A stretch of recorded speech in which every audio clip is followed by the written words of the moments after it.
नमस्कार, सगरमाथा प्राइम समाचारमा स्वागत छ। म प्रसन्न ढुङ्गाना। नमस्कार, म जयन्ती पुडासेनी। सबैभन्दा पहिले मुख्य समाचार। आज थप 57 जनामा कोरोना संक्रमण पुष्टि। पर्सामा 4 जना पत्रकार सहित 39, कपिल वस्तुका 8, रूपन्देहीका 9 र बारामा 1 जना पुरुषमा संक्रमण। संक्रमितको संख्या 191 पुग्यो। सीमा अतिक्रमणको दीर्घकालीन समाधान निकाल्न सांसदहरूबाट सरकारको ध्यानाकर्षण। विरोधमा उत्रेका विवेकशील नेपाली पार्टीका कार्यकर्ता पक्राउ। लकडाउन खुकुलो बन्दा कोरोना संक्रमणको जोखिम बढ्यो। कैलालीमा कुहिएको चामल राहत बाँडिएको भन्दै विरोध। 50 दिनपछि खुलेको शेयर बजारको कारोबारले लगानीकर्ता निराश। 2% ब्याज दर घटाउने राष्ट्र बैंकको निर्देशन संशोधन गर्न नेपाल बैंकर संघको माग। र विश्वमा कोरोना भाइरसको संक्रमणबाट ज्यान गुमाउनेको संख्या 2,88,000 नाग्यो। 42,82,000 भन्दा बढी संक्रमित।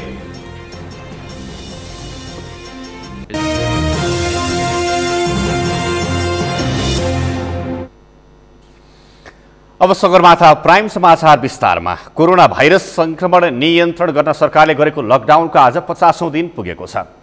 विगत 2 दिनदेखि लकडाउन केही खुकुलो बनाए पनि आज एकै दिन 57 जनामा कोरोना भाइरस संक्रमण पुष्टि भएपछि थप जोखिम बढेको छ।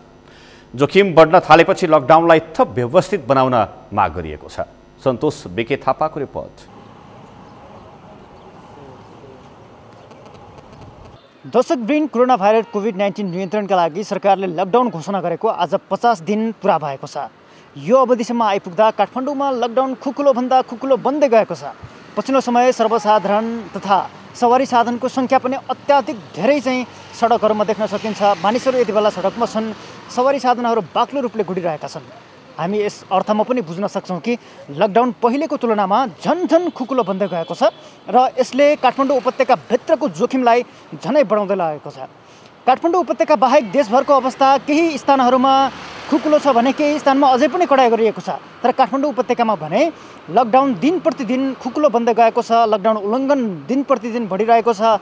सवारी साधनहरूको सङ्ख्या अत्याधिक बढ्न थालेको छ। आज हामी तपाईँहरूलाई काठमाडौँका सडकहरू र केही भित्री सडकहरूको अवस्था कस्तो छ भनेर देखाउँदैछौँ।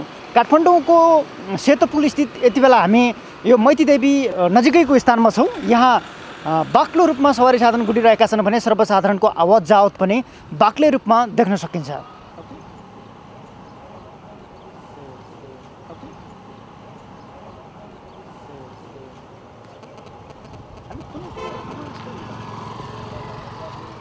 उसै पनि सरकारले लकडाउन कोरोना संक्रमण जोखिम नियन्त्रणका लागि भनेर चैत 11 गतेबाट सुरु गरेको हो। चैत 10 गते कतारबाट आएका एकजना व्यक्तिमा कोरोना संक्रमण पुष्टि भइसकेपछि सरकारले त्यो संक्रमण अन्य व्यक्तिमा नफैलियोस् भनेर लकडाउन गरेको हो। तर लकडाउनको आज 50औं दिनसम्म आइपुग्दा कोरोना संक्रमितको सङ्ख्या घट्नुको साथ झन्झन बढेर अहिले हालसम्मको अवस्थामा हामीले यो रिपोर्ट तयार पार्दासम्मको अवस्थामा 191 जनामा फैलिसकेको छ। तर सरकारले कोरोना संक्रमण नियन्त्रणका लागि भनेर लकडाउन गर्ने, तर लकडाउनकै यही अवधिमा झन्झन कोरोनाको संक्रमण बढ्दै गएको छ। त्यसको मुख्य कारण के हुन सक्छ त? हामीले चाहिँ काठमाडौँ उपत्यकामा यो अवस्था हेर्दाखेरि जसरी अहिले सवारी साधन चलिरहेका छन्, जसरी लकडाउनको उल्लङ्घन भइरहेको छ, जसरी मानिसहरू घर बाहिर निस्किरहेका छन्, या त सडकहरूमा तपाईँहरूले पनि देखिरहनु भएको छ यो मान्छेहरूको सङ्ख्या दिन प्रतिदिन सडकहरूमा बढिरहेको छ। सवारी साधनको सङ्ख्याहरू बढिरहेको छ। एक ठाउँदेखि अर्को ठाउँसम्म मानिसहरूको आवत जावत बढिरहेको छ, जसले गर्दाखेरि कोरोनाको सङ्क्रमण पनि उच्च बन्दै गएको छ भने विभिन्न ठाउँहरू, चोकहरूमा, सडकहरूमा, भित्री सडकहरूमा जुन हिसाबले भिडभाडहरू बढिरहेका छन्, हुलहुज्जतहरू बढिरहेका छन्, मानिसहरू एक आपसमा भेला भएर बसिरहेका छन्। यसले गर्दाखेरि कोरोना संक्रमणको दरलाई झन बढाउने या त जोखिम झन बढ्ने खतरा चाहिँ हाम्रो बिचमा छ। अब यसबाट बच्नका लागि नागरिक स्तरले स्वस्फूर्त रूपले लकडाउनको पालना गर्न जरुरी छ। सरकारले पनि यसलाई कडाइका साथ लकडाउनलाई कार्यान्वयन गर्न जरुरी छ। नत्र भने कोरोना संक्रमणको दर पनि बढ्दै गयो र नागरिक स्तरले लकडाउनलाई पनि पालना गरेन भने हाम्रा अस्पतालहरूले न कोरोना संक्रमणका बिरामीहरूलाई थेग्न सक्नेछन्, न सरकारले नै केही गर्न सक्नेछ। त्यसकारण कोरोना संक्रमणबाट बच्नका लागि सबैभन्दा ठुलो कुरा भनेको सरकारले बनाएको नियम पालना गर्नुमै भलाइ छ। सगरमाथा टेलिभिजनका लागि क्यामेरामा दिपेन्द्र थापा मगरको साथमा सन्तोष बिके थापा, काठमाडौँ।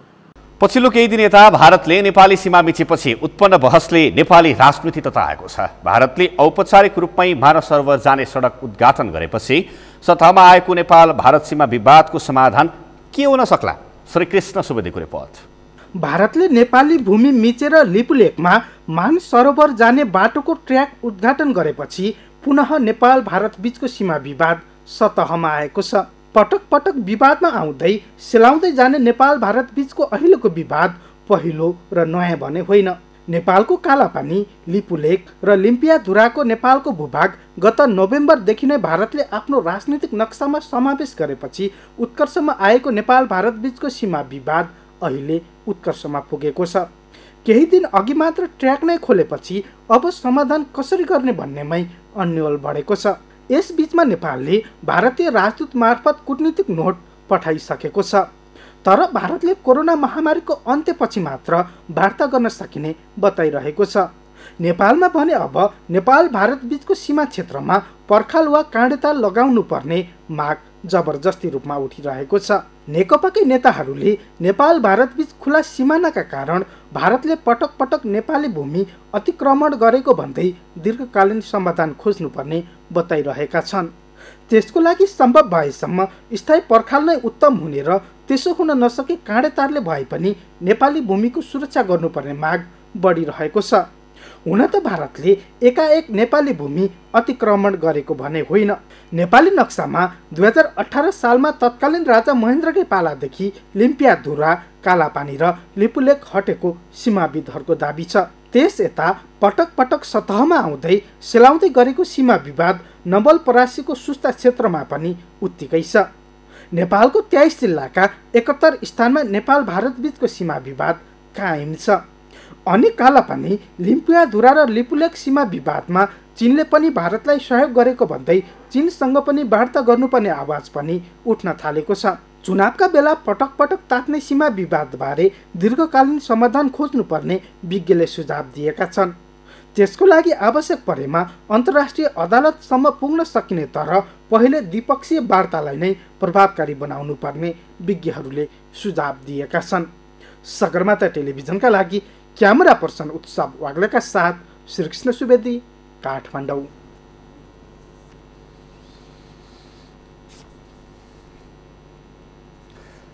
बजेटको सिद्धान्त र प्राथमिकतामाथिको छलफल अन्तिम चरणमा पुगेको छ। आज छलफलमा सहभागी हुने सांसदहरूको संख्या सकिएपछि भोलि अर्थमन्त्रीले जवाफ दिने कार्यसूची राखिएको छ। अमृतराज काफ्लेको रिपोर्ट। सोमबारदेखि सुरु भएको प्री बजेट छलफलका क्रममा सांसदहरूले स्वास्थ्य क्षेत्रको बजेट बढाउन सरकारलाई सुझाव दिएका छन्। त्यसबाहेक गाँजा खेतीलाई वैधानिकता दिनुपर्ने माग समेत संसदमा उठेको छ। सत्तारूढ नेकपाका सांसद विरोध खतिवड़ाले गाँजा खेती विस्तारका लागि मार्ग प्रशस्त गरी बजेटको व्यवस्था गर्नुपर्ने माग गरे। नेपाली कांग्रेसका सांसद गगन कुमार थापाले अर्थमन्त्रीले सांसदहरूलाई हेपेको आरोप लगाए। बजेटमा धारा, पानी र ढलका कुरा गर्ने सांसदहरूलाई केही थाहा छैन भनेर प्री बजेटमा सांसदहरूलाई अर्थमन्त्रीले हेपेको उनको आरोप छ। रोजगारी गुमाएर विदेशबाट 6 लाख नेपाली नागरिक फर्किने अवस्थामा रहे पनि सरकारलाई यो विषयमा कुनै चिन्ता नभएको सांसद थापाको आरोप छ। नेपाल कम्युनिस्ट पार्टी नेकपाका सांसद रेखा शर्माले समस्यामा रहेका साना तथा मझौला उद्योगी र कृषकहरूका समस्या समाधानलाई प्राथमिकता दिनुपर्ने बताइन्। महामारीका कारण किसान र साना उद्योगीहरू मारमा परेकाले उनीहरूका समस्या समाधान गर्ने कुरा बजेटमा आउनुपर्ने उनको भनाइ छ। कोरोनाका कारण पर्यटन र होटल लगायत क्षेत्रको रोजगारी सङ्कटमा समाधान गर्नुपर्ने भन्दै उनले विदेशमा अप्ठ्यारो अवस्थामा रहेका नेपाली नागरिकहरूलाई स्वदेश फर्काउन पहल गर्न पनि आग्रह गरिन्। संसदमा भइरहेको छलफल बुधबारसम्म सक्ने लक्ष्य संघीय संसद सचिवालयले लिएको छ। बुधबार नै सांसदहरूले उठाएका प्रश्नहरूको जवाब दिएपछि प्री बजेट छलफल सकिनेछ। सरकारको नीति तथा कार्यक्रम भने जेठ 2 गते ल्याउने सरकारले निर्णय गरिसकेको छ। जेठ 15 गते आगामी आर्थिक वर्षको बजेट संसदमा पेश हुनेछ। सगरमाथा टेलिभिजनका लागि क्यामेरामा सुरेन्द्र राउतका साथमा अमृतराज काफ्ले, काठमाडौँ। सगरमाथा प्राइम समाचारमा पालो भएको छ विश्रामपछि। लकडाउन कुकुलो बन्दा कोरोना संक्रमणको जोखिम बढ्यो। कैलालीमा कुहिएको चामल राहत बाँडिएको भन्दै विरोध। 50 दिनपछि खुलेको शेयर बजारको कारोबारले लगानीकर्ता निराश। 2% ब्याजदर घटाउने राष्ट्र ब्याङ्कको निर्देशन संशोधन गर्न नेपाल बैंकर्स सङ्घको माग। र विश्वमा कोरोना भाइरसको संक्रमणबाट ज्यान गुमाउनेको संख्या 2,88,000 नाग्यो। 42,82,000 भन्दा बढी संक्रमित। विश्रामपछि सगरमाथा प्राइम समाचारमा पुनः स्वागत छ। अब बाँकी समाचार। धनगढी उपमहानगरपालिकाले राहतमा बाँडेको चामल कुहिएको पाइएको छ। धनगढीकै ठाकुर ट्रेड लिङ्कबाट टेन्डर मार्फत खरिद गरेको सो चामल कुहिएको पाइएको हो। धनगढी उपमहानगरपालिकाले वडा नम्बर 4 मा राहत वितरण गरेको सो चामल कुहिएको परेपछि स्थानीयले विरोध गरेका छन्। चामल कुहिएको परेपछि स्थानीय जनप्रतिनिधिले ठाकुर ट्रेड लिङ्कलाई कारबाहीका लागि सिफारिस गरेको छ। कैलालीबाट दिनेश विष्टको रिपोर्ट। धनगढी उपमहानगरपालिकाले राहतका लागि धनगढीकै ठाकुर ट्रेड लिङ्कसँग चामल खरिदका लागि सम्झौता गरेको थियो। उपमहानगरपालिकाले 2 करोड 61 लाखमा 3,300 क्विन्टल चामल, 800 क्विन्टल दाल लगायतका खाद्य सामग्री खरिदका लागि ठाकुर ट्रेडसँग सम्झौता गरेको हो। यस्तो विषम परिस्थितिका बेला जनतालाई सम्झौता अनुसार खाद्यान्न उपलब्ध गराउन छोडेर ठाकुर ट्रेड लिङ्कले गोदामबाट कुहिएको चामल उपलब्ध गराएको हो। विक्रेतालाई कारबाही गर्नुपर्ने आवाज उठेपछि आपूर्तिकर्तालाई कारबाहीका लागि सिफारिस गरिएको छ। स्थानीयले कुहिएको चामल दिइएको भन्दै फिर्ता गरेपछि धनगढी उपमहानगरपालिका वडा नम्बर 4 शिवपुरी स्थित गोदाममा समेत अनुगमन गरिएको थियो। खाद्य प्रविधि तथा गुण नियन्त्रण कार्यालय, प्रहरी, पत्रकार, जनप्रतिनिधि र स्थानीयको उपस्थितिमा भएको अनुगमनमा गोदाममा समेत कुहिएको र किरा परेको चामल भेटिएपछि आपूर्तिकर्तालाई कारबाही गर्न सिफारिस गरिएको धनगढी उपमहानगरपालिकाका मेयर नृप बहादुर बर्डले बताएका छन्। पूर्ण रूपमा हिजोदेखि हामीसँग आएको सामानहरू हामीले सिल गरेर राखेका छौँ। त्यो सामान अरू ठाउँमा छैन। फेरि 2 नम्बर, 5 नम्बर र 4 नम्बरमा मात्रै छ। अन्यत्र सामानहरू सब राम्रो छ। सबै ठाउँ राम्रो सामानहरू छ। हामीसँग हाम्रो टेन्डर अनुसारको सामान छ र एउटा पोका 15 किलोको पोकामा त्यो अवस्था देखिसकेपछि हामीले तुरुन्त त्यसलाई वितरण पनि रोकेका छौँ र कसैकोमा त्यो गइसकेको छ भने अनुरोध गरेर म फिर्ता त्यो चाहिँ हामीले फिर्ता दिन पनि म उहाँहरूलाई अनुरोध गर्न चाहन्छु। त्यस्तो खालको चामल आएको छ भने र उसलाई कानुनी कुन किसिमको हुन्छ स्थानीय ऐन अनुसार त्यो कानुनी प्रक्रियामा चाहिँ हामी अगाडि बढ्छौँ। खाद्य प्रविधि तथा गुण नियन्त्रण कार्यालय कैलालीका सूचना अधिकारी दीपक कुँवरले पनि राहतका लागि वितरण गरिएको र गोदाममा मौजदात राखिएको चामल कुहिएको भेटिएको बताएका छन्। नमुना लिने काम भइरहेको र परीक्षण पश्चात मुद्दा चलाइने कुँवरले बताएका हुन्। पहिला नमुना लिइन्छ। नमुना लिइसकेपछि खाद्य निरीक्षकले नमुना लिनुहुन्छ। खाद्य निरीक्षक नमुना लिएपछि प्रयोगशालामा 1 प्रति नमुना प्रयोगशालामा जान्छ भने 1 प्रति नमुना चाहिँ जिल्ला प्रशासनमा आउँछ। त्यस पछाडि सार्वजनिक विश्लेषक भन्ने हुन्छ, नेपाल सरकारले तोकेको हुन्छ, राजपत्रमा लेखेर तोकेको हुन्छ। सार्वजनिक विश्लेषकले रिपोर्ट दिनुहुन्छ। त्यो रिपोर्टको आधारमा खाद्य निरीक्षकले खाद्य ऐन 2023 अनुसार चाहिँ कारबाही अगाडि बढाउने। कारबाहीको के अरे दण्ड सजाय यसमा के छ भने दूषित न्यून स्तर र ढाँटी झुकाइ भन्ने छ अहिले। यसमा 50,000 सम्म जरिमाना र वा 5 वर्ष कैद वा दुवै र यो मुद्दा चाहिँ जिल्ला अदालत जान्छ। महामारीका बेला समस्यामा परेका नागरिकलाई वितरण गरिरहेको खाद्यान्नमा त्रुटि देखेपछि प्रशासनले गम्भीरताका साथ लिएको छ। त्यसका लागि अनुसन्धान जारी रहेकाले आपूर्तिकर्तालाई कडा कारबाही गरिने कैलालीका प्रमुख जिल्ला अधिकारी यज्ञराज बोहराले बताएका छन्। एउटा चाहिँ संयुक्त अनुगमन टोली अहिले तुरुन्तै पठाउँदैछु। तपाईँ देखिराख्नु भएको छ हाम्रो खाद्य गुणस्तरको चाहिँ अनुगमन टोली प्रमुख आइसक्नु भएको छ। जिल्ला प्रशासनको प्रतिनिधि, वाणिज्यको प्रतिनिधि हैन, नगरपालिकाको प्रतिनिधि सबै गएर फेरि त्यहाँका चाहिँ गोदामदेखि लिएर अरू पनि यहाँ कुराहरू चाहिँ हेर्नुहुन्छ र यसलाई हामीले अत्यन्तै गम्भीरतापूर्वक चाहिँ लिएका छौँ र चाहिँ अब त्यहाँ अब कुनै किसिमको कैफियत देखियो भने त्यसलाई कानुन बमोजिम कडा कारबाही हुन्छ। महामारीका बेला नागरिकलाई छाक टार्न मुस्किल परेका बेला उपलब्ध गराउनु पर्ने राहतमा समेत त्रुटि गर्ने आपूर्तिकर्ता ठाकुर ट्रेड लिङ्कलाई कडा कारबाही गर्न स्थानीयले माग गरेका छन्। सगरमाथा टेलिभिजनका लागि कैलालीबाट दिनेश विष्टको रिपोर्ट। दर्शकवृन्द, यसै विषयमा थप जानकारी दिनका लागि हाम्रा कैलाली संवाददाता दिनेश विष्ट प्रत्यक्ष टेलिफोन सम्पर्कमा हुनुहुन्छ। दिनेशजी, धनगढी उपमहानगरपालिकाले टेन्डर आह्वान मार्फत बाढीको राहत चामल चाहिँ कुहिएको पाइएको छ, वास्तविकता के हो?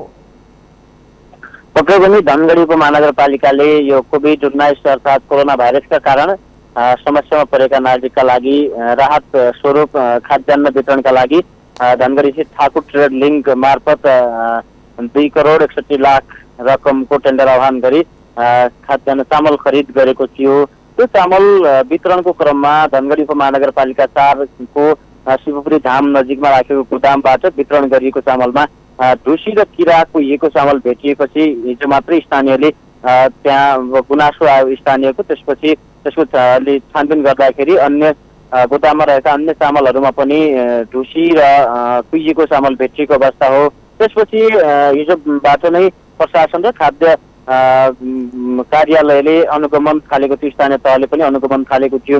त्यस अनुगमनसँगै अहिले मात्रै भर्खरै मात्रै प्राप्त जानकारी भए अनुसार ठाकुर ट्रेड लिङ्कलाई 2 लाख रुपियाँ जरिवाना गरिएको अवस्था छ। प्रशासन र खाद्य कार्यालयले चाहिँ मलाई जरिवाना सहित कैदको समेत व्यवस्था रहेको भन्ने हामीलाई जानकारी गराएको थियो। भर्खर मात्रै जानकारी प्राप्त भएको छ, 2 लाख जरिवाना गराइएको भन्ने प्राप्त भएको छ। त्यसपछिको थप विवरण भनेपछि आउन बाँकी नै रहेको छ। जस्तो कि धनगढी उपमहानगरपालिकाले टेन्डर आह्वान गर्दा त विभिन्न प्रक्रिया पूरा गरेको हुन्छ नि, त्यसै त टेन्डर आह्वान हुँदैन र टेन्डरमा परेको जुन छ नि त्यसलाई मात्र वितरण गरिएको हुन्छ।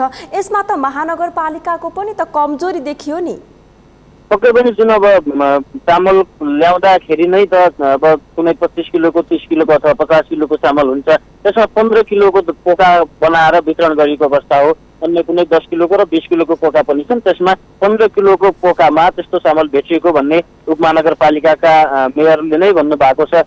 त्यो पोकाको चामल 4 नम्बर वडा, 3 नम्बर वडा र 2 नम्बर वडामा बाँडिएको सो चामलमा कुहिएको चामल भेटिएको भन्ने भनेको छ। उपमहानगरपालिकाको त कमजोरी त स्वतः कमजोरी नै छ, किन भनेपछि जुन जनप्रतिनिधिले नै खोलेर त्यो पोका प्याकिङ गरेर मात्रै राहत वितरण गरिने हो। त्यो प्याकिङ गर्दा समेत उहाँले ख्यालै नगरेको हो अथवा त्यो देख्दा देख्दै पनि नदेखे जस्तो गरेको अथवा के आन्तरिक मिलोमतो हो, त्यसमा आशंका पनि गरिएको छ। त्यसको अन्य अब यहाँको राजनीतिक दलहरूले युवा सङ्घ सङ्गठनहरूले पनि त्यसको अन्य छानबिनका लागि माग गरिरहेको अवस्था छ।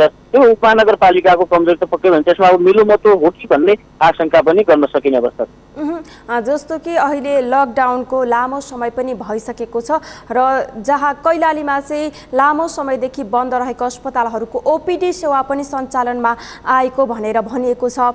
के हो त्यो खास कुरा के हो? ओपिडी सञ्चालनमा ल्याउँदा चाहिँ जुन मापदण्ड पुरा गर्न पर्ने हो त्यो पुरा भएर सञ्चालन गरिएको छ कि पहिलाको जस्तै रूपमा चाहिँ सञ्चालन भएको छ, त्यो पनि बताइदिनुहोस्। पक्कै पनि कैलालीसँगै सुदूरपश्चिम प्रदेशकै अब करिब 1.5 महिनाभन्दा बढी भइसकेको अवस्था हो। कोभिड-19 कोरोना भाइरसको कारण लकडाउन भए लगत्तै ओपिडी सेवा पूर्ण रूपमा बन्द भइसकेको थियो। यहाँ अब कोरोना भाइरसका बिरामी पनि क्षति प्रादेशिक अस्पतालमा राखिसकेपछि त्यसपछि अब 5 जना बिरामी थिए, सङ्क्रमित थिए सुदूरपश्चिम प्रदेशमा। 5 जना नै त्यो सङ्क्रमण मुक्त भइसकेको अवस्था छ। उहाँहरू निको भएर घर गइसकेको अवस्थापछि अब चाहिँ ओपिडी सेवा सुरु गर्नुपर्छ भनेर केही दिन अगाडि मात्रै खोप सेवा सुरु गरेका अस्पतालहरूले ओपिडी सेवा पनि आजबाट मात्रै सुरु गरेका छन्। त्यो ओपिडी सेवा सुदूरपश्चिमको मुख्य प्रादेशिक अस्पताल, सेती प्रादेशिक अस्पताल, महाकाली अस्पतालसँगै अन्य जिल्ला स्थित सबै अस्पतालहरूको ओपिडी सेवा सुरु भएको अवस्था छ। त्यसमा अब सुरुको दिन त त्यति अब आजबाट मात्रै सुरु भएको छ। त्यसका लागि त सतर्कता अप्नाइएको छ।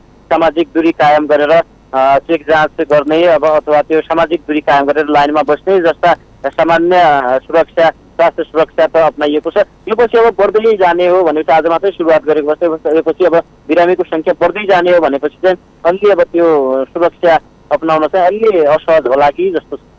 हस्, जानकारीका लागि धन्यवाद दिनेश दी। यहाँ पनि एकदम सुरक्षित रहेर रिपोर्टिङ गर्नुहोला। सञ्चारकर्मीहरू पनि पछिल्लो समयमा सङ्क्रमित भएको समाचारहरू बाहिरिरहेको अवस्थामा हामी तपाईँसँग फेरि पनि अर्को बुलेटिनमा सम्पर्क गर्नेछौँ।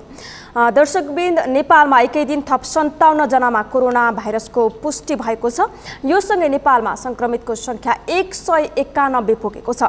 आज मात्रै पर्सामा 39, रूपन्देहीमा 9, कपिलवस्तुमा 8 र बारामा 1 गरी 57 जना नयाँ सङ्क्रमण देखिएको स्वास्थ्य तथा जनसङ्ख्या मन्त्रालयले जनाएको छ। यस विषयमा थप जानकारी दिनका लागि रूपन्देहीबाट हाम्रा संवाददाता मिना ढकाल हुनुहुन्छ। मिनाजी, रूपन्देहीमा पनि आज मात्र 9 जनामा चाहिँ कोरोना भाइरस पुष्टि भइसकेपछि त्यहाँको अवस्था कस्तो रहेको छ बताउनुहोस्। जयन्तीजी, जुन यो रूपन्देहीमा हिजो र आज जुन संख्या एकदमै थपिरहेको अवस्था छ, यसले गर्दाखेरि रूपन्देहीमा एकदम सन्तास फैलिएको छ। भोलि के हुने हो, कतिजना मान्छे सङ्क्रमित हुने हुन्, अब हामी पनि आसपासमा छौँ कि परेका छौँ कि भन्ने यस्तो खालको सन्तास फैलिएको छ।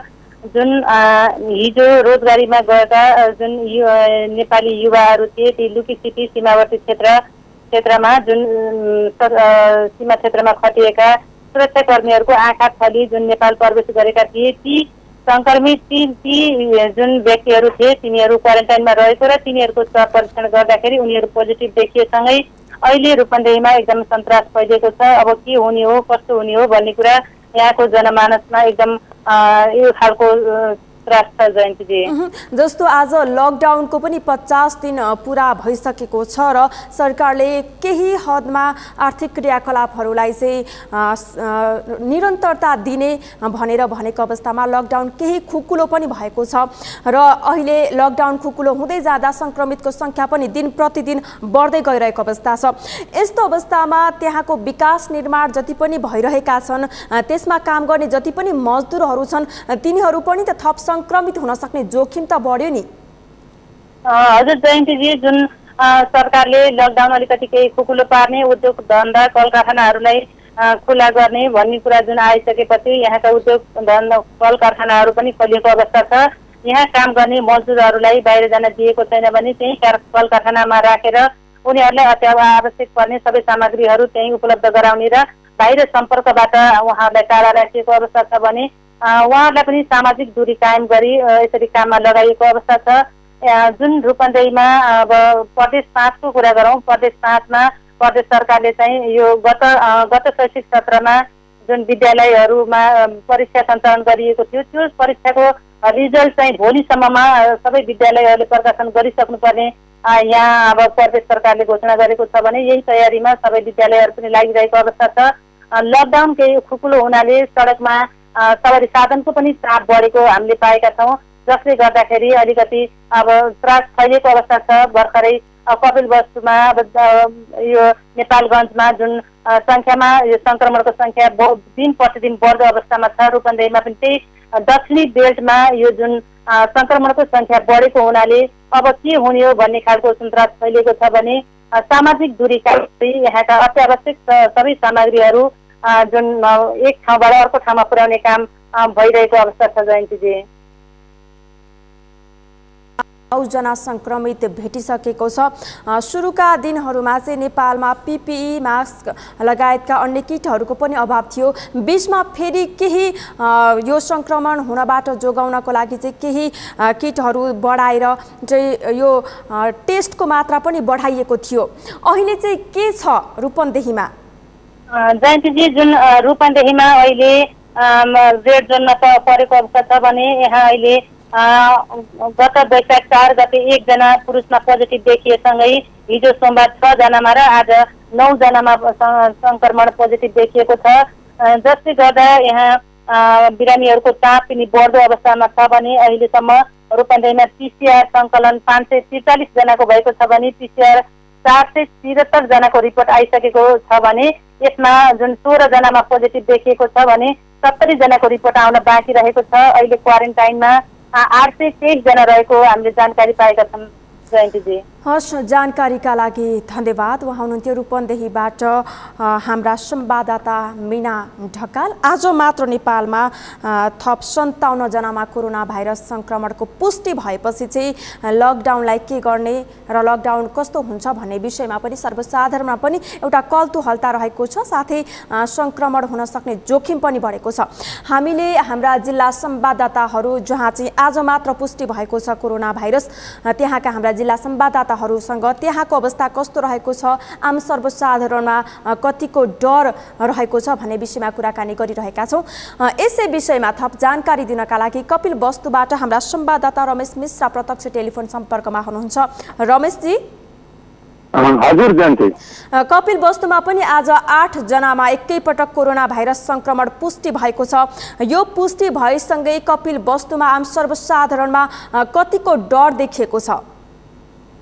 जयन्ती, अहिले कपिलवस्तु जिल्लाको वस्तुस्थिति भन्नुपर्दा भने एकदम चाहिँ यहाँको संक्रमणकालीन अवस्था नै छ र जिल्ला चाहिँ पूर्ण रूपले जुन सिल गरिएको छ, हिजोको जिल्ला प्रशासनको विशेष सुरक्षा समितिको मिटिङले जुन सिल गरेको थियो त्यो चाहिँ आज पूर्ण रूपले जिल्ला एकदम ठप्प छ र जनमानसमा यतिको त्रास छ। जुन कपिलवस्तुमा आज 8 जनाको पुष्टि भएछ त्यो मध्ये 1 जना चाहिँ जो स्वास्थ्यकर्मी नै हुनुहुन्छ। स्वास्थ्यकर्मी चाहिँ अब उहाँ आफ्नै घर परिवार र परिवारजन र डाक्टर साहबहरूको सम्पर्कमै आउनुभएको थियो र त्यसले गर्दा अरू जनमानसमा त्रास फैलिएको छ जयन्ती। त्यही भएर जिल्ला चाहिँ एकदम संक्रमणकालीन अवस्थामा नै छ जयन्ती। कर्मीमा पनि कोरोना भाइरसको संक्रमण पुष्टि भएको छ। नेपालमा पहिलो पटक चाहिँ स्वास्थ्य कर्मीमा चाहिँ कोरोना भाइरस पुष्टि भएको पहिलो समाचार, पहिलो केस रहेको छ। यसरी स्वास्थ्य कर्मीमा नै कोरोना भाइरसको संक्रमण पुष्टि हुँदा उहाँसँग प्रत्यक्ष सम्पर्कमा रहेका अन्य स्वास्थ्य कर्मीहरूको चाहिँ स्वास्थ्य परीक्षणमा के गरिएको छ? अहिले स्वास्थ्य परीक्षणको लागि तयारी गरिएको छ कि स्वास्थ्य परीक्षणको लागि स्वाब सङ्कलन गरिसकिएको छ कि के छ अवस्था?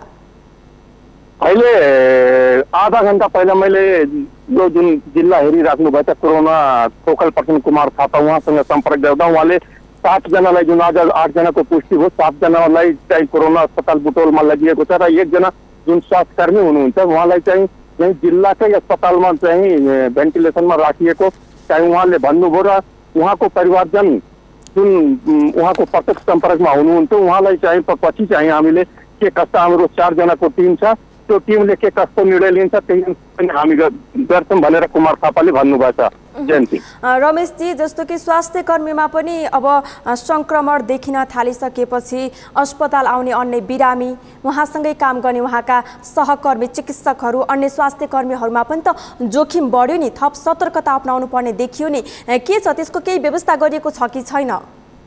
आज जुन पहिलोचोटि स्वास्थ्यकर्मी जुन संक्रमित देखियो त्यसले चाहिँ जिल्ला एकदम त्रासमै छ र स्वास्थ्यकर्मीहरूसँग सम्पर्क गर्दा उहाँहरू पनि त्रासमा हुनुहुन्छ किनकि प्रत्यक्ष चाहिँ सम्पर्कमै उहाँहरू काम गरिराख्नु भएको थियो र यो अवस्था चाहिँ स्वास्थ्यकर्मीको लागि एकदम जटिल छ जयन्ती। जस्तो तपाईहरू पनि अहिले रिपोर्टिङ गरिरहनु भएको छ, जिल्लामा बसेर अति आवश्यक क्षेत्रभित्र नै पर्छ सूचना सङ्कलन गर्ने पनि, त्यहाँ रहेका अन्य पत्रकार साथीहरू लगायत तपाईँले चाहिँ कसरी सुरक्षा अप्नाइरहनु भएको छ?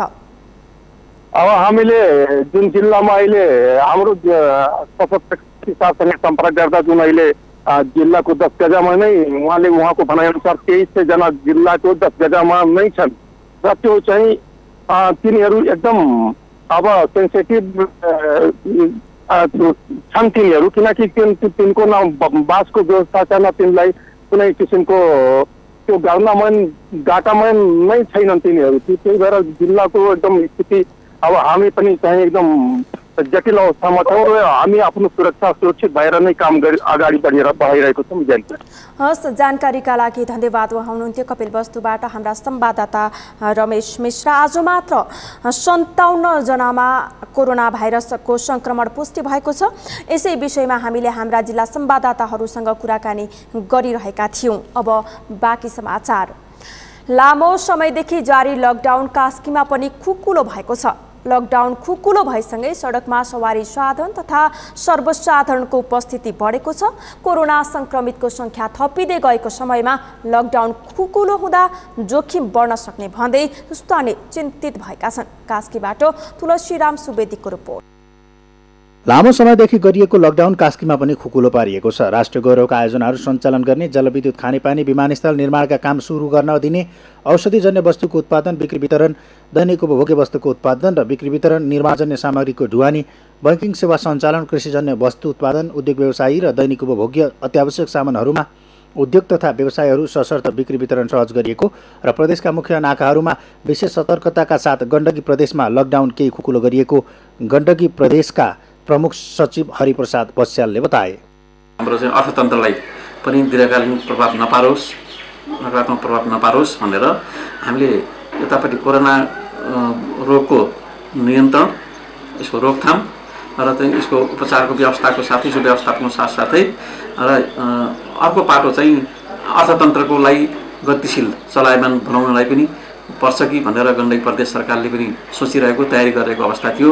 यस सिलसिलामा यही 26 गतेदेखि नेपाल सरकारले पनि विभिन्न खालका 42वटा उद्योग कल कारखानाहरूका क्षेत्रमा अलिकति खुला गर्ने जुन नीति लाग्यो त्यही अन्तर्गत चाहिँ गण्डकी प्रदेश सरकारले पनि त्यसलाई अक्षरशः पालन गर्दै आएको छ। कास्कीमा सञ्चालन भएका विकास निर्माण र उद्योग तथा उत्पादनशील क्षेत्रमा कार्यरत व्यक्तिहरूलाई अनिवार्य रूपमा प्रशासनबाट सवारी पास लिन नपर्ने भएको छ। नेपाल सरकारले निर्णय गरे अनुसार लकडाउनलाई केही खुकुलो बनाउनका लागि बैंक तथा वित्तीय सङ्घ संस्था, बिमा, सहकारी धितोपत्रमा सेवा जस्ता आवश्यकताका कामहरूलाई स्वास्थ्य सजगता अपनाएर सञ्चालन गर्नका लागि अनुरोध गरिएको कास्कीका प्रमुख जिल्ला अधिकारी ज्ञान प्रसाद ढकालले बताए। नेपाल सरकारले जुन निर्णय गरेको छ लकडाउनलाई चाहिँ नि अलिकता खुकुलो गरेर ब्याङ्किङ क्षेत्र, वित्तीय क्षेत्र, अब सहकारी, बिमा लगायतका चाहिँ नि अत्यावश्यक चिज सञ्चालन गर्ने, कार्यालयहरू सञ्चालन गर्ने र त्यसलाई अलिकति सहयोगीकरण गर्ने सरकारले जुन नीति दिएको छ त्यही आधारले हामीले अहिले तत्कालको लागि चाहिँ नि अब यो ब्याङ्क र वित्तीय संस्थाहरू चाहिँ नि खोल्न अनुरोध गरेका छौँ र उहाँहरूलाई चाहिँ नि हामीले सेवा प्रदान गर्दाखेरि चाहिँ नि सरकारले जुन स्वास्थ्य सम्बन्धी मापदण्ड बनाएको छ, दूरी मेन्टेन गर्ने, मास्क लगाएर मात्रै चाहिँ काम गर्ने, अनि सेवाग्राहीहरूले मास्क लगाउने, अनि सेनिटाइजर प्रयोग गर्न लगाउने, यी आदि चाहिँ नि व्यवस्थापन गरेर यो कोरोना सङ्क्रमण नहुने व्यवस्थापन गरेर सञ्चालन गर्ने भनेका छौँ। सरकारले उद्योग प्रतिष्ठान विकास निर्माणका लागि आवश्यक कच्चा पदार्थ लगायत सामग्री ढुवानी गर्न पाउने, गिट्टी बालुवा उत्पादन र ढुवानी गर्न पाइने बैंक तथा वित्तीय संस्थाहरूले सेवा प्रदान गर्न सक्ने निर्णय गरेको छ। यस्तो अवस्थामा सतर्क रहेर काम गर्नुपर्ने पत्रकार नवीन सिद्धेलले बताए। ती सबै चिज चलायमान बनाउनका लागि ती सबै क्षेत्रहरूलाई ती सबै क्षेत्रहरूलाई के चलायमान बनाउनका लागि ती सबै कुरासँग चाहिँ उपभोक्ताको सम्बन्ध जोडिरहेको हुन्छ। त्यसकारणले गर्दा पनि ती सबै क्षेत्र खोल्ने तर उपभोक्ता अथवा सर्वसाधारणलाई सहज रूपमा जाने वातावरण भएन भने ती सबै खुलाइएका विषयहरू, खुलाइएका चिजहरूको महत्त्व मैले कम मात्रै देखिरहेको। मानिसहरू लकडाउन खुकुलो भयो भने सामाजिक दूरी समेत कायम नगरी हिँडडुल गरिरहेको हुँदा कोरोना संक्रमणको खतरा झनै बढ्न सक्ने सम्भावना रहेको बताउँदै सचेतनाका कार्यक्रम ल्याएर मात्र लकडाउन खुकुलो पार्नुपर्ने स्थानीय पर्यटन व्यवसायी नरेश भट्टराईले बताए। यो यत्रो भनौँ न 49 दिन भयो होला लगभग होइन, तपाईँको खुलेछ, यो राम्रो हो। तर अलिकति के गर्नु पर्थ्यो भने यहाँ गभर्मेन्टले चाहिँ अवेरनेसको कार्यक्रमहरू गरेर खोल्दाखेरि राम्रो हुन्थ्यो। तपाईँको म पनि मार्केटतिर गएँ, तपाईँको हेर्दाखेरि के छ भने डिस्टेन्सहरू केही पनि छैन, तपाईँको त्यहाँ लागु केही पनि भएको छैन। मान्छेहरू बजारमा गछन् होइन, पसलतिर, फ्रुट पसलतिर, मासु पसलतिर जताततै तपाईँको भिडभाड छ के, जुन सरकारले 1 मिटरको डिस्टेन्स कभर भनेको छ नि तपाईँको, त्यो चिज छँदै छैन तपाईँको। र लकडाउनमा रातिको समयमा बाहिरी जिल्लाबाट उपभोग्य सामानहरू ल्याउने कार्यले समेत जोखिम बढाएको छ। खासै अलिकति लकडाउनको पालना नगरेको देखिन्छ यो पोखरा क्षेत्रमा, यो कास्की जिल्लामै। र जुन कास्की जिल्लामा भित्रिने बाहिरबाट भित्रिने सामानहरू छन्, राति मात्रै चल्न दिने जुन नियम बनाएको छ त्यसले गर्दा अझ राति आउने साधनमा, राति आउने सामानमा केही घुसपैठ पनि हुन सक्ने सम्भावना पनि छ। यसको लागि सम्बन्धित निकायको अलिकति ध्यान जान जरुरी छ। लकडाउन खुकुलो हुँदा सर्वसाधारणको दैनिकी सहज भएको भए पनि संक्रमण बढ्न सक्ने जोखिमलाई समेत ध्यान दिन आवश्यक छ। सगरमाथा टेलिभिजनका लागि कास्कीबाट तुलसीराम सुवेदीको रिपोर्ट। कोरोना संक्रमण फैलन नदिन लकडाउन गरिएको छ। लकडाउनका कारण नेपालमा ज्याला मजदुरीका लागि आएका भारतीय नागरिक क्वारेन्टिनमा 21 दिनको समयावधि बिताएपछि घर फर्कन पाएका छैनन्। बर्दियाबाट मुरली गुडियाको रिपोर्ट। दैनिक ज्याला मजदुरीका लागि नेपाल आएका भारतीय नागरिकहरू अझैसम्म घर जान पाएका छैनन्। कर्णाली प्रदेशको जुम्लामा काम गर्न आएका 16 जना भारतीय नागरिक बर्दियाको क्वारेन्टाइनमा बसेका छन्। क्वारेन्टाइनमा बसेका सबैजना बर्दियाको सीमा नजिकैको क्षेत्रका हुन्। 21 दिनको बसाई पश्चात सबै खाले स्वास्थ्य परीक्षण समेत गरिसकिएको भए पनि उनीहरू घर फर्कन पाएका छैनन्। आज कितने दिन हुआ यहाँ बैठे? 20 दिन। 20 दिन हो गया? हाँ। आपका डॉक्टरी हो गया? हाँ, डॉक्टरी भी हो गया। तभी जाने नहीं दे रहे हैं? क्या बोलते हैं वो लोग? कहा था बाहर से प्रूफ मिलेगा तब भेजेंगे। गुलरिया नगरपालिका वडा नम्बर 10 स्थित प्रयागपुरमा रहेको क्वारेन्टाइनमा बसेका 16 जनाको आरडीटी र पीसीआर विधि मार्फत नमुना परीक्षण गरिएको छ। सबैजनाको नतिजा नेगेटिभ आइसकेको भए पनि लकडाउनका कारण उनीहरू थात थलो फर्कन पाएका छैनन्।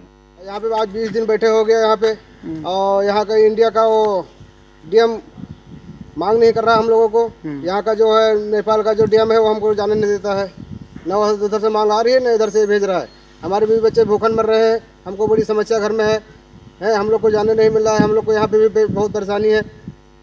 त्यसो त नेपालीहरू समेत भारतको विभिन्न स्थानमा अलपत्र अवस्थामा रहेका छन्। गुलरिया नगरपालिकाले विभिन्न क्वारेन्टाइनमा बसेका व्यक्तिको अवस्थाका बारेमा जानकारी लिने गरिएको छ।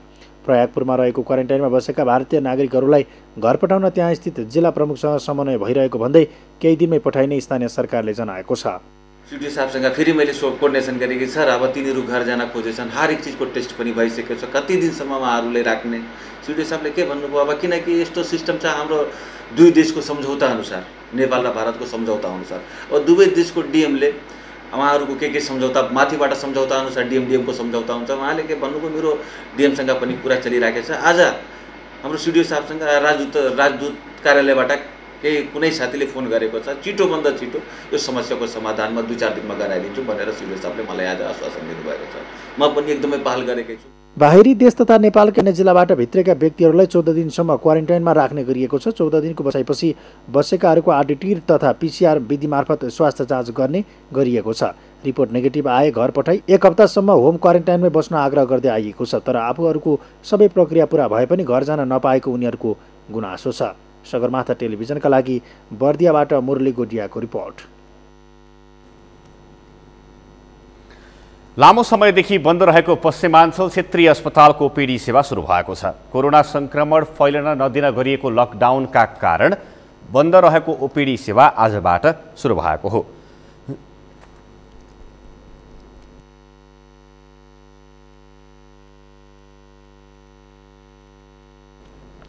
करिब 2 महिनादेखि बन्द रहेको ओपीडी सेवा सञ्चालनमा आएपछि सर्वसाधारण खुसी भएका छन्।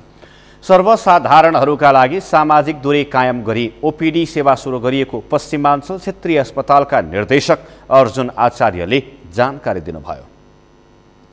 अस्पतालमा सेवा लिन आउने बिरामीले दूरी कायम गर्नुका साथै मास्क लगाउनु पर्नेछ। शताब्दी पुरुष संस्कृतिविद सत्यमोहन जोशी 101 वर्ष पुग्नु भएको छ। विक्रम सम्वत 1977 साल वैशाख 30 गते ललितपुरको बखुम्बहालमा जन्मनु भएका जोशी आज 101 वर्षमा प्रवेश गर्नु भएको हो। जोशीले नेपाली कला, संस्कृति र साहित्यमा महत्त्वपूर्ण योगदान दिनुभएको छ। जोशीको जन्मदिनका अवसरमा विभिन्न व्यक्ति समुदायले शुभकामना दिएका छन्। लकडाउनका कारण जन्मदिन मनाउन कुनै औपचारिक कार्यक्रम आयोजना नगरिए पनि उहाँको परिवारले घरमै पूजा गरी जन्मदिन मनाएका छन्। गत वर्ष 100 वर्ष पुगेको अवसरमा ललितपुर महानगरपालिकाले महानगरपालिकाभर सार्वजनिक बिदा दिई विभिन्न कार्यक्रम गरी जन्म शताब्दी मनाएको थियो। जोशीले यसपटक आफूलाई शुभकामना दिनेहरूलाई धन्यवाद दिँदै अझै पनि केही असल काम गरेर जीवन बिताउन पाऊँ भन्दै प्रार्थना गरेको बताउनु भएको छ।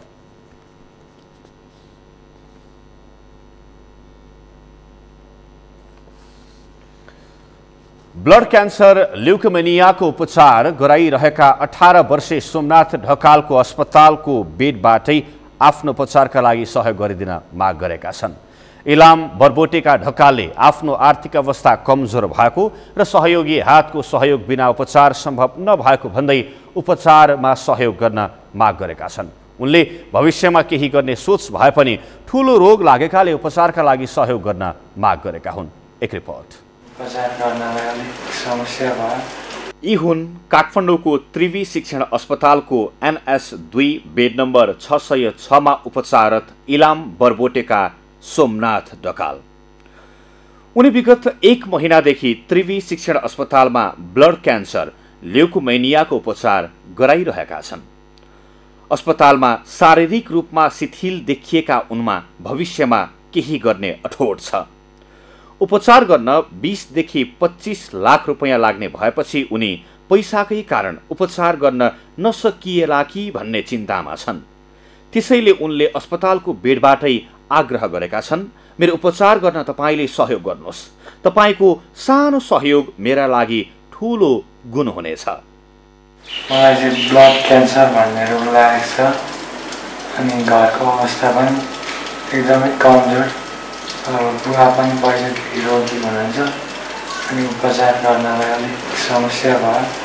सबैजना लागेर सबैले मलाई सहयोग गरिदिनु भयो भने तपाईँहरू एकदम तपाईँहरूले ठुलो गुण लाग्नेछ। सबैजनालाई सहयोग गरिदिनु होला, मलाई एउटा नयाँ जीवन दिनु होला। बिरामी ढकालको कुरुवा बसेका उनका बुबा गोपाल ढकालको पनि कक्षा 11मा पढ्दै गरेको छोरो 81 बिरामी भएको बताउँदै आफू एक्लैले उपचार नै गर्न नसक्ने रोग लागेको बताए। अहिले पनि छर छिमेकी साथी सङ्गी दिदी बहिनी तथा दाजुभाइको सहयोगले उपचार गरिरहेको बताउँदै उपचारका लागि सहयोगको याचना गरेका छन्। बाटोबाटै पैसाहरू खोजेर मेरो छोरो उपचार गर्न लगिदिनुहोस् भनेर उहाँहरूलाई अनुरोध गर्दा मैले ठाउँ मान्छे फोन गरेर फोनका बारेमा छोरो बिएनसीमा पठाएँ। अनि बिएनसीमा ल्याएर एक दिन राखियो, आइसीमा हालियो ल्याएर लाग्दै र कसरी सहयोग भएर यो मेरो बच्चालाई उपचार गर्न सकिन्छ भन्ने मलाई लागिरहेको छ। र तपाईँहरूकै कुनै संस्था कुनैबाट राहत हुन्छ कि उपलब्ध हुन्छ कि भन्ने मलाई पूर्ण आशा छ। अस्पतालमै रहेका बिरामीका भिनाजुले पनि सानो उमेरको भाइलाई बचाउन सबैले सकेको सहयोग गर्न आग्रह गरेका छन्। डाक्टरले हामीलाई रिपोर्ट दिने क्रममा 7 दिन लाग्छ। तपाईँलाई भनेको 7 दिनसम्म ड्रइङ रिपोर्ट दिँदाखेरि तपाईँको नानीको क्यान्सर हो, blood cancer, bone marrow cancer हो भनेर त्यसरी हामीलाई रिपोर्ट। ढकालको उपचार खर्च जुटाउन स्थानीय युवाले सामूहिक अभियान थालेका छन्।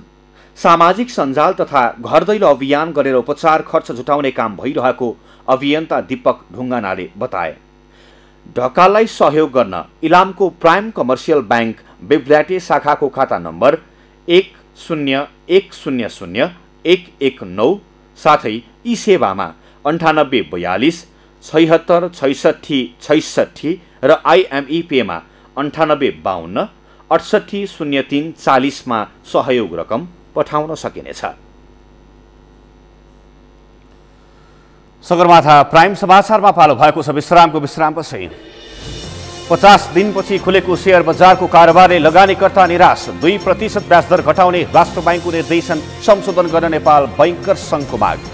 र विश्वमा कोरोना भाइरसको संक्रमणबाट ज्यान गुमाउनेको संख्या 2,88,000 नाग्यो।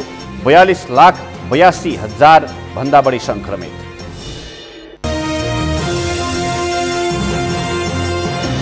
अब पालो अर्थ समाचारको।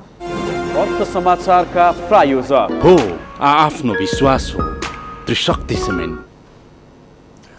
लकडाउनको 50औं दिन मंगलबार 2 घण्टाका लागि खुलेको शेयर बजारको कारोबारले लगानीकर्तालाई निराश बनाएको छ।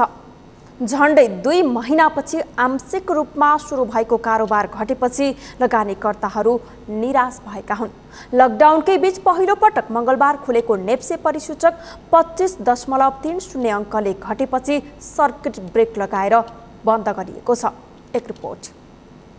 लकडाउन जारी रहँदा मंगलबार पहिलो पटक खुलेको शेयर बजारको कारोबारले लगानीकर्ताहरूलाई निराश बनाएको छ।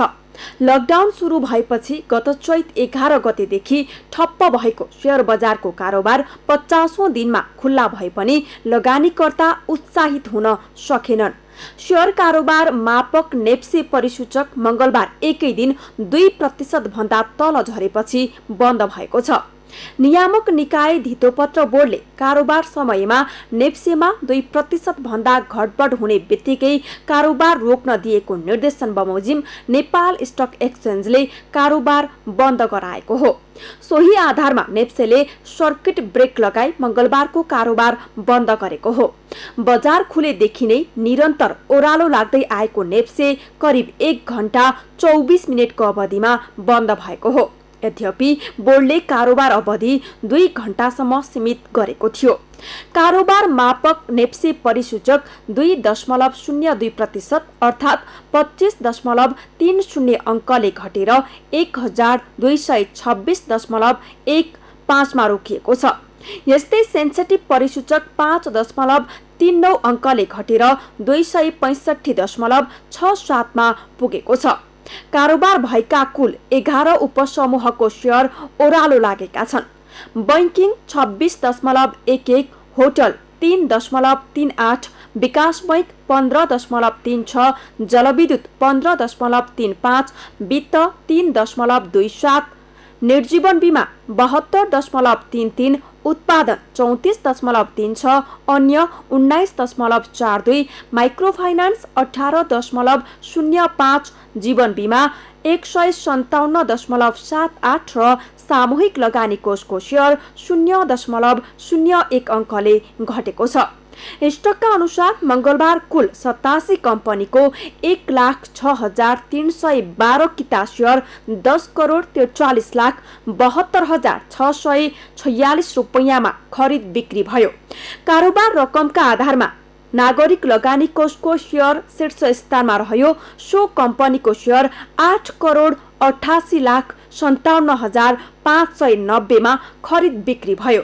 यसैगरी छिमेकी लघुवित्त विकास बैंकको शेयर 46,98,540 रुपैयाँ, ग्लोबल आईएमई बैंकको संस्थापक शेयर 38,59,548 रुपैयाँ, नबिल बैंक लिमिटेडको 15,74,600 रुपैयाँ, ज्योति विकास बैंकको संस्थापक शेयर 9,04,000 र नेपाल लाइफ इन्स्योरेन्सको 3,50,320 रुपैयाँमा खरिद बिक्री भयो। सबैभन्दा बढी जनउत्थान सामुदायिक लघुवित्त विकास बैंकका लगानीकर्ताले 22.38% गुमाए। हिमालय बैंक 3, नबिल बैंक र नागरिक लगानी कोष 2.99, कृषि विकास बैंक र कालिका माइक्रो क्रेडिट डेभलपमेन्टको 2.98 तथा गुराँस लाइफ इन्स्योरेन्स कम्पनी र स्वरोजगार लघुवित्त विकास बैंकका लगानीकर्ताले समान 2.97% गुमाए।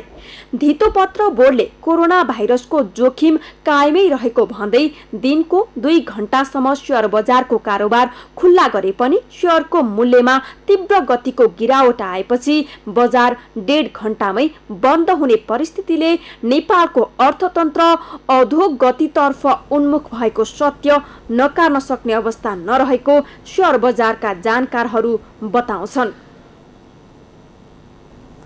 यो सँगै हामी सगरमाथा प्राइम समाचारको अन्त्यमा छौं। अन्त्यमा मुख्य समाचार फेरि एकपटक। आज थप 57 जनामा कोरोना संक्रमण पुष्टि। पर्सामा 4 पत्रकार सहित 39, कपिल वस्तुका 8, रूपन्देहीमा 9 र बाराका 1 जना पुरुषमा संक्रमण। संक्रमितको संख्या 191 पुग्यो। सीमा अतिक्रमणको दीर्घकालीन समाधान निकाल्न सांसदहरूबाट सरकारको ध्यान आकर्षण। विरोधमा उत्रेका विवेकशील नेपाली पार्टीका कार्यकर्ता पक्राउ। लकडाउन खुकुलो बन्दा कोरोना संक्रमणको जोखिम बढ्यो। कैलालीमा कुहिएको चामल राहत बाँडिएको भन्दै विरोध। 50 दिनपछि खुलेको शेयर बजारको कारोबारले लगानीकर्ता निराश। 2% ब्याज दर घटाउने राष्ट्र बैंकको निर्देशन संशोधन गर्न नेपाल बैंकर्स संघको माग। र विश्वमा कोरोना भाइरसको संक्रमणबाट जान गुमाउनेको संख्या 2,88,000 नाग्यो। 42,82,000 भन्दा बढी संक्रमित।